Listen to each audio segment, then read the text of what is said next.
दुनिया को सिर्फ अल्लाह चलाता है, ओनली अल्लाह। दोस्तों, आज हम बात करेंगे एक ऐसे मूवी की जिस पर काफी बहस हो रही। क्या है सच्चाई, क्यों हो रही बहस इस मूवी को लेकर के? क्या केरला की 32,000 लड़कियां आतंकवादी संगठन आईसिस में शामिल हो गए? क्या सही है, क्या गलत? क्यों हुआ था ये दिल दहला देने वाली घटना? और भी सवाल हैं जिनके बारे में आप जानेंगे। तो चलिए शुरू करते हैं और जानते हैं कि क्या है कहानी इस केरला स्टोरी की। क्यों ओवैसी इस मूवी के खिलाफ विरोध कर रहा? ओवैसी का कहना है कि 32,000 लड़कियां मुस्लिम में शामिल हो गई, पर इनकी कोई प्रूफ नहीं है। दोस्तों, लोगों का बोलना है कि द केरला स्टोरी की मूवी के अंदर 32,000 लड़कियां गायब हो गई।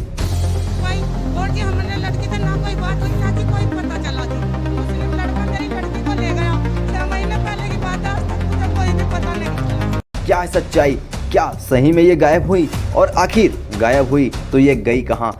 दोस्तों, इन सभी सवाल पर हम जवाब देंगे। और आप हमारे इस वीडियो पर अगर नए हैं तो वीडियो को कर दीजिए लाइक, क्योंकि ऐसी इंटरेस्टिंग वीडियो हम लाते रहते हैं। और जल्दी कर दीजिए सब्सक्राइब, साथ ही बेल आइकन को भी प्रेस कर दीजिए।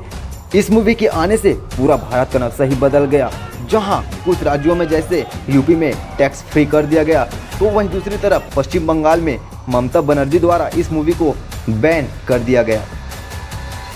क्या ममता बनर्जी इस मूवी को सपोर्ट करते हैं या इनके अंगेस्टर इस मूवी को बैन करने में लगे हुए हैं? जो लोग भी इस मूवी को देखकर सिनेमा से बाहर आए, उनका भी जवाब था कि सच है सर, मूवी नहीं है, आईना है। आईना तो सच्चाई दिखती है। रियलिटी मूवी दिखाई गई है और मैं तो ये कह रहा हूँ सबको देखनी चाहिए, प्रमोट करनी चाहिए। ये मूवी सभी को देखनी चाहिए। यहाँ तक कि केरला के युवकों का कहना है कि ये मूवी 100% ट्रूथ है, जहाँ पर आप इस इमेज में देख सकते हैं। चलिए अब जानते हैं कि असली कहानी क्या है। द केरला स्टोरी जो मुख्य रूप से केरला स्टेट के ऊपर बना हुआ है, जहाँ लड़कियों को लव जिहाद के मामलों में फंसाया जाता है और बाद में इनको किडनैप करके आईसिस के संगठन को भेज दिया जाता है। आईसिस यानी आतंक को पैदा करने वाला संगठन, जो पाकिस्तान में भी है और सीरिया के अंदर भी हैं। साथ ही इनके कई सारे संगठन चलते हैं। दोस्तों, ये आईसिस ही है जहां पर ये आतंकी को पैदा करता है। और अभी हाल ही में जम्मू कश्मीर में जो 5 शहीद हुए, आतंकियों के द्वारा ही इस काम को अंजाम दिया गया था। इस मूवी को जिन लड़कियों की कहानी पर बनाया गया है, उनकी माँ खुद कहती है, जिसमें आप वीडियो में देख सकते हैं। पहले ये कहती थी कि मुझे मुस्लिम धर्म बहुत अच्छा लगता है, कि हम इस बात को समझ नहीं पाए। उन्होंने जी मेरी लड़की को ले जाकर हमें ये नहीं पता चला, लड़की को मारा भी, हम क्या करा है जी। और जो लड़की हमें कहती थी, हम उसे मजाक में समझते थे। दोस्तों, ऐसे लव जिहाद के मामले सुनने में आते रहते हैं, जहां मुस्लिम लड़के इनको फंसा करके इनके जान के दुश्मन बनते हैं। आखिर ऐसा क्यों होता है? जहां हिंदू किसी के बुराई नहीं चाहते, वहीं इनके जस्ट अपोजिट मुस्लिम इनको लव जिहाद में फंसा करके इनकी मर्डर तक को अंजाम देते हैं। जहां पर कुछ ऐसे जगह थे जहां लड़कियों को इतने टुकड़े कर दिए थे कि इनको पहचानना नामुमकिन था। और ऐसी कुछ और भी केसेस सामने आए थे दोस्तों, जिसको मुस्लिम लड़के ने ही फंसाया था।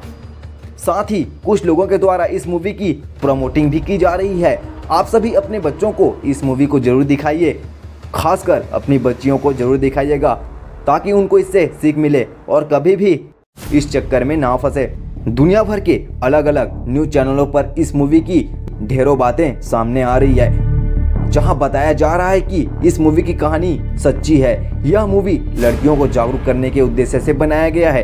केरला में 10 सालों के भीतर 32,000 लड़कियां गायब हो चुकी है। सन 2016 की बात है, जब 21 लड़कियों ने देश छोड़कर आईसिस के संगठन में शामिल हो गए थे। इसमें से एक लड़की छात्रा थी जो इस्लाम कबूल कर ली थी, और वो भी एक हिंदू लड़की थी। और इतना ही नहीं, ये 8 महीने की गर्भवती भी हो चुकी थी। क्या आप जानते हैं कि लव जिहाद आखिर क्या मकसद है इसका? दोस्तों, इसमें हिंदू लड़कियों को लव के चक्कर में फंसा करके इनको धर्म बदलवाना और साथ ही इन पर अपनी मर्जी चलाना। और अगर ये लड़कियां किसी कारण से मना कर दे तो उनके साथ बदसलूकी करना, जिसमें तरह तरह के कामों को अंजाम देते हैं, जिसको सुनने पर भी डरावना लगता है। जिन लड़कियों को गायब किया गया, उनमें से कुछ की शादियां भी हो चुकी थी। केरला स्टोरी के डायरेक्टर सुदीप्तो सेन का कहना है कि ये मूवी सच्ची कहानी है। फिल्म में दिखाने वाला हर शाट सही है। साथ ही इनका कहना है कि इस मूवी का प्रूफ भी है, जहां पर 32,000 लड़कियां गायब हुई थी। दोस्तों, केरल की ही लड़की श्रुति का कहना है कि जहां हम कॉलेज पढ़ने जाते, इनकी मुस्लिम साथियों द्वारा इनको इस्लामिक धर्म के बारे में काफ़ी बताया जाता था। साथ ही हिंदू धर्म की पूजा पाठ को अंधविश्वास बताया जाता था। धर्म परिवर्तन के बाद इनका नाम भी बदला गया। दोस्तों, श्रुति का कहना है कि इस्लामिक लड़कियों में अधिकतर क्लासमेट थी और ये काफ़ी सवाल हिंदू धर्म के बारे में पूछते थे। उन सवालों के जवाब मालूम नहीं था, पर श्रुति धर्म के बारे में गलत तरीकों से बातें सुन करके इस्लामिक धर्म को अपनाने में मजबूर हो गई और वे अपनाने भी लगी। साथ ही प्रेस कॉन्फ्रेंस में श्रुति का कहना था कि इस्लाम लड़कियों ने कहा कि पर्दा प्रथा से लड़कियां सुरक्षित रहती हैं और साथ ही वे लड़कियां इस्लाम को ईश्वर की सही विचारधारा और भगवान के रूप में बताने लगे।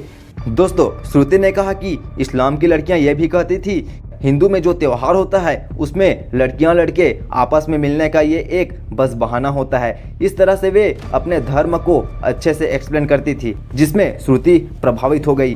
श्रुति का कहना था कि वे नमाज पढ़ना शुरू कर दी, जिसमें अगर उसकी माँ कभी खाने को बोलती तो वे मना कर देती और अगर उसकी माँ जोर से कहती तो उनके ऊपर कभी हाथ भी उठा देती थी। ऐसा श्रुति का कहना है। दोस्तों, क्या आपने भी इस केरला मूवी को देखा? अगर नहीं देखा तो जल्दी ही देखिए और अपने घर के छोटी बच्चियों को भी दिखाइए। दोस्तों, आपको कैसा लगा इनके बारे में जान करके? क्या आपको भी लगता है कि ऐसा होना था? अगर दोस्तों आपको कुछ कहना है तो कमेंट जरूर कीजिएगा। चलिए मिलते हैं नेक्स्ट वीडियो में। जय हिंद दोस्तों।